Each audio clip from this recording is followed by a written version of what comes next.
सूरह अल कौसर सूरह 108 कुरान की सबसे छोटी सूरह है जिसमें सिर्फ 3 आयतें हैं। यह सूरह पैगंबर मोहम्मद सल्लल्लाहु अलैहि वसल्लम को सांत्वना और प्रोत्साहन देने के लिए प्रकट की गई थी जब वे अपने दुश्मनों से कई परेशानियों और ताने का सामना कर रहे थे। सूरह अल कौसर का अर्थ। इस सूरह का नाम इसकी पहली आयत में वर्णित कौसर शब्द से लिया गया है। कौसर का अर्थ है खैर कसीर, यानी बहुत ज्यादा नेकी, बहुतायत या प्रचुरता। मुफस्सिरीन टीकाकारों ने कौसर को कई अर्थ दिए हैं जिनमें शामिल हैं जन्नत में एक नहर। कई हदीसों में कौसर को जन्नत में एक हौज कुंड बताया गया है जिसका पानी दूध से ज्यादा सफेद और शहद से ज्यादा मीठा होगा। इस हौज से प्यास बुझाने वाले कभी प्यासे नहीं होंगे।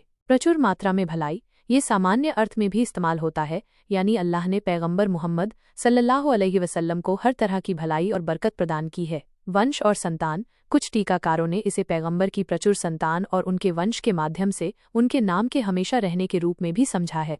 सूरह अल कौसर की आयतें। हिंदी अनुवाद। 1 इन्ना आते न कल कौसर, निश्चय ही हमने तुम्हें कौसर प्रदान किया। 2 फसल्ले लिरब्बिका वनहर, अतः अपने रब के लिए नमाज पढ़ो और कुर्बानी करो। 3 इन्ना शानिया का हुवल अब्तर, निस्संदेह तुम्हारा दुश्मन ही बेऔलाद रहेगा। सूरह अल कौसर के फायदे फजीलत। सूरह अल कौसर को पढ़ने के कई फायदे बताए गए हैं जिनमें से कुछ प्रमुख हैं। खुशी और बरकत।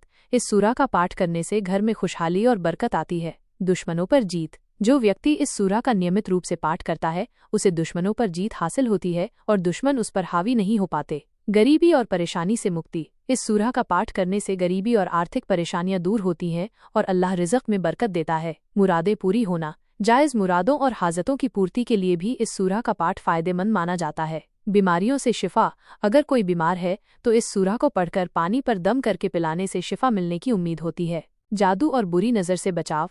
ये सूरह जादू, बुरी नज़र और बलाओं से भी हिफाजत करती है। स्मृति में सुधार। कुछ रिवायतों के अनुसार इस सूरह को नियमित रूप से पढ़ने से याददाश्त तेज होती है। ये सूरह मुसलमानों के लिए अल्लाह की नेमतों और उसके आशीर्वाद को याद करने और उसकी शुक्रगुजारी करने का एक महत्वपूर्ण जरिया है।